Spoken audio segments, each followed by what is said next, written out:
Capítulo 4. Ecos en el espejo. La noche se había sentado sobre Caelor con un silencio extraño. El viento golpeaba las ventanas de la posada donde Luke y Mara habían encontrado refugio.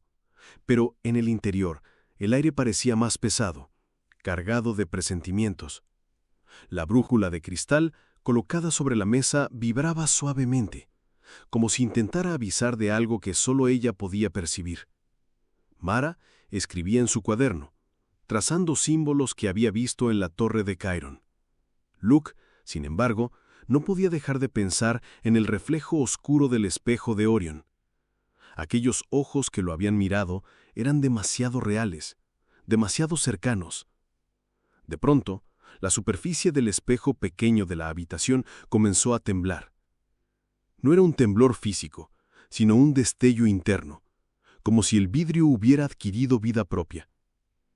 Luke se levantó de golpe, y Mara lo siguió, sorprendida.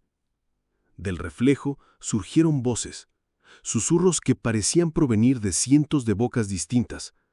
No pronunciaban palabras claras, sino ecos de pensamientos, miedos y recuerdos que Luke creía enterrados.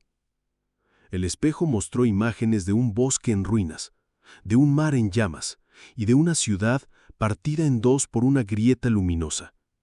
«Son fragmentos de lo que podría venir», dijo Mara, conteniendo el ático, «o tal vez de lo que ya fue». Luke extendió la mano hacia el vidrio, pero su reflejo no lo imitó. En su lugar, aquella otra versión suya sonrió con una mueca torcida y susurró, «Elijo lo que tú no te atreves». El espejo estalló en pedazos, lanzando cristales por toda la habitación. Pero en el suelo no había trozos de vidrio, sino fragmentos de obsidiana, cada uno palpitando con un resplandor tenue. La brújula de cristal giró violentamente hasta apuntar hacia el norte. «Nos está guiando», dijo Mara. «Algo ha despertado». El camino lo llevó a las afueras de Caelor, hacia un claro donde el aire parecía más frío y el cielo más oscuro. Allí, entre los árboles, encontraron una grieta suspendida en el aire, como si el mundo mismo hubiera sido cortado por una hoja invisible. Luke se acercó, con la brújula vibrando en su mano. Podía escuchar, al otro lado, el eco de su propia voz, repitiendo pensamientos que nunca había dicho en voz alta. Mara lo sostuvo del brazo. «No cruces, aún no estás listo». Pero las voces lo llamaban, cada vez más intensas. «Luke Traelith, ven, aquí está tu verdad». De pronto, una figura emergió de la grieta. Era alta, envuelta en una capa hecha de humo y sombras, con ojos brillantes como carbones encendidos. Su presencia doblaba el aire a su alrededor. «El reflejo se desata», dijo la figura con una voz que sonaba como un coro de lamentos. «Y tú eres la llave que abrirá todas las puertas». Luke dio un paso atrás, pero la sombra extendió su mano. El contacto no fue físico, fue mental. En un instante, Luke sintió la carga de cientos de recuerdos que no eran suyos, vidas que había vivido en otros mundos paralelos, cada uno con un destino distinto, algunos gloriosos, otros miserables. Mara gritó su nombre y logró arrastrarlo lejos de la grieta. La figura los observó sin moverse, antes de disolverse lentamente en el aire, como si jamás hubiera estado allí. De regreso a Caelor, Luke no dijo una sola palabra. En su mente, el eco de aquellas vidas alternas lo perseguía sin descanso. Por primera vez, entendió que el fragmento no solo lo había elegido, también había roto los muros que separaban su ser de todas las posibilidades. Y entre todos esos ecos, una certeza lo llenó de miedo. En más de un reflejo, él mismo había sido el destructor del reino. Capítulo 5. La noche del fragmento. La luna se ocultó tras un manto de nubes negras, y Caelor se sumió en una oscuridad antinatural. No era una noche común. Todo en el aire olía a presagio. Los perros aullaban sin razón aparente, las velas se apagaban solas, y hasta los relojes de arena parecían detener su curso. Locke y Mara se encontraban en lo alto de la muralla de la ciudad. Desde allí podían ver que la grieta que habían descubierto en el bosque no había desaparecido. Al contrario, había crecido, y su luz blanquecina se reflejaba en el cielo nocturno como un faro espectral. «Hoy algo se romperá para siempre», dijo Mara en voz baja, como si temiera que la noche misma pudiera escucharla. En el mercado, la gente había comenzado a reunirse. Nadie dormía, como si todos supieran de forma instintiva que algo estaba por suceder. El anciano Chiron, el sabio de la torre, bajó hasta la plaza con un bastón en la mano y un libro bajo el brazo. Los murmullos lo acompañaban como una ola. «El fragmento se moverá esta noche», anunció con solemnidad, «y cuando lo haga, elegirá». Locke sintió un escalofrío recorrerle la espalda. No era un simple objeto, lo sabía ahora. El fragmento era consciente, y de alguna forma estaba atado a él. A la medianoche exacta, un sonido desgarrador atravesó el aire. No era trueno ni rugido. Era como si el cielo hubiera sido rasgado. La grieta en el bosque se expandió de golpe y de ella surgió una llamarada de luz que iluminó Caelor entera. El suelo tembló. Los edificios vibraron. Las sombras huyeron en todas direcciones. Locke cayó de rodillas, llevándose las manos a la cabeza. Voces lo invadían de nuevo, pero esta vez eran más claras, más imperiosas. «Escoge Locke Arben. El reino no puede esperar más. Abre o destruye». En medio de la plaza, la brújula de cristal salió disparada del bolsillo de Mara y flotó sobre el aire. Giraba enloquecida hasta que finalmente apuntó hacia Locke.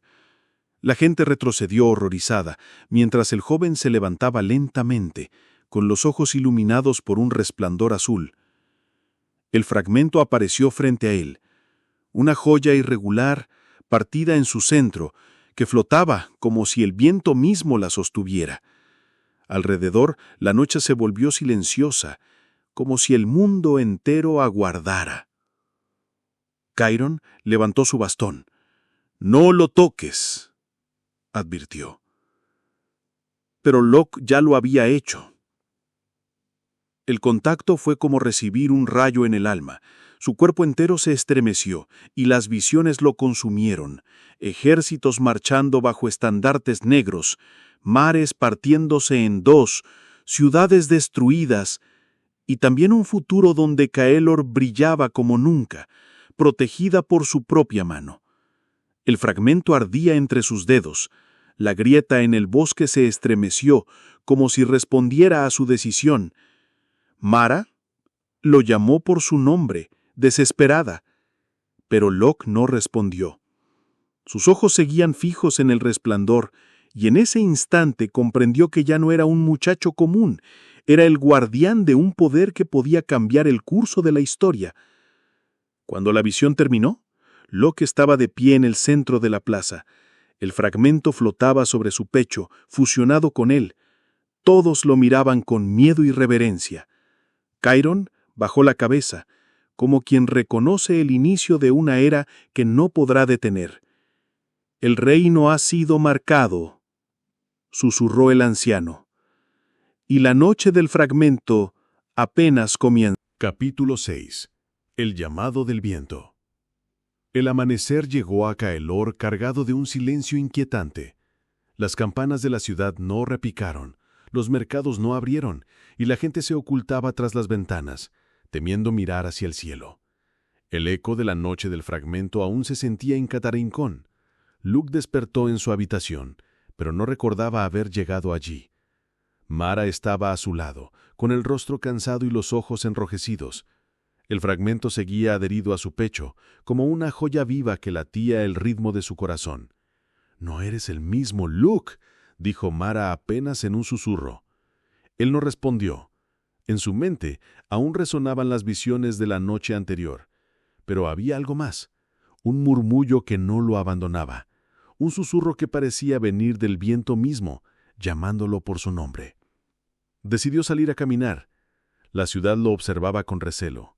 Algunos se inclinaban ante él, otros apartaban la mirada con miedo.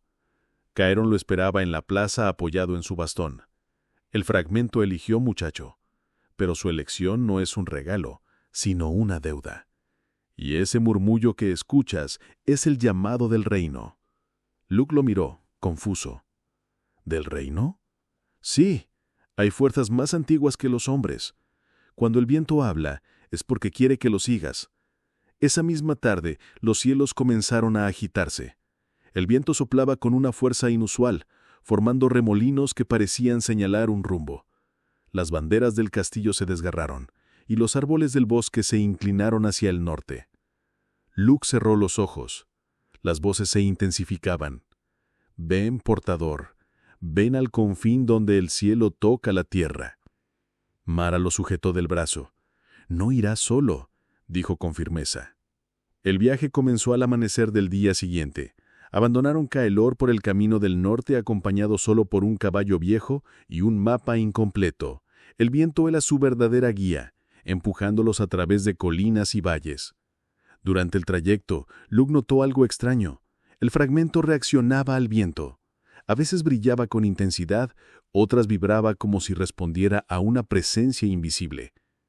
«Es como si respirara», comentó Mara fascinada y aterrada a la vez. Al tercer día llegaron a las montañas grises. Allí el viento no era un murmullo, sino un aullido constante que parecía atravesar la carne y el espíritu. El fragmento brillaba con fuerza, guiando cada paso.